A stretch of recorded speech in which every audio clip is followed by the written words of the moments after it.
stranger hugged me at the airport 12 years ago. I still think about it every time I want to give up. It was 2012. I was 18 and flying back home after the worst 2 months of my life. I had moved across the country to attend college. Big dreams, big hopes. Within 60 days, I had dropped out.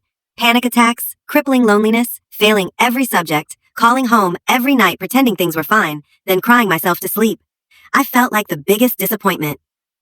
When I finally told my parents I wanted to come home, they were kind, but you could hear the quiet, "we expected more" in their voices. I don't blame them.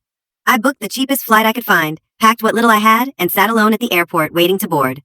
I didn't eat, didn't check my phone, just stared ahead, numb. That's when she sat next to me. A woman in her 50s maybe? Gray hoodie, coffee in one hand, paperback in the other. She didn't say anything at first, just looked at me and said, "You okay?" I lied, of course, said something like, "Yeah, just tired." She smiled gently and said, "You look like you're carrying too much for someone your age." I don't know why those words broke me. Maybe it was the fact that she noticed, or maybe it was the way she said it, not with pity, but with quiet understanding. I didn't tell her everything, just said college didn't work out and I was going home feeling like a failure. She didn't give me a speech. She didn't tell me I wasn't a failure or to believe in myself or anything you'd expect.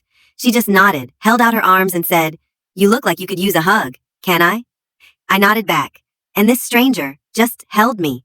For maybe 20 seconds, I cried into her shoulder like a child. She didn't flinch, didn't pull away, she just let me be. Then she looked me in the eye and said something I will never forget.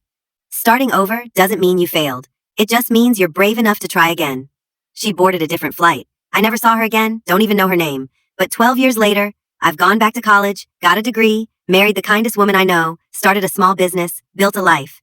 And on days when it all feels like too much, when my chest tightens and my head goes dark, I sit quietly and remember the woman at the airport. That hug, that moment, that reminder that sometimes the smallest acts save people. I hope she's out there somewhere, knowing what she did mattered. Because it did. It really,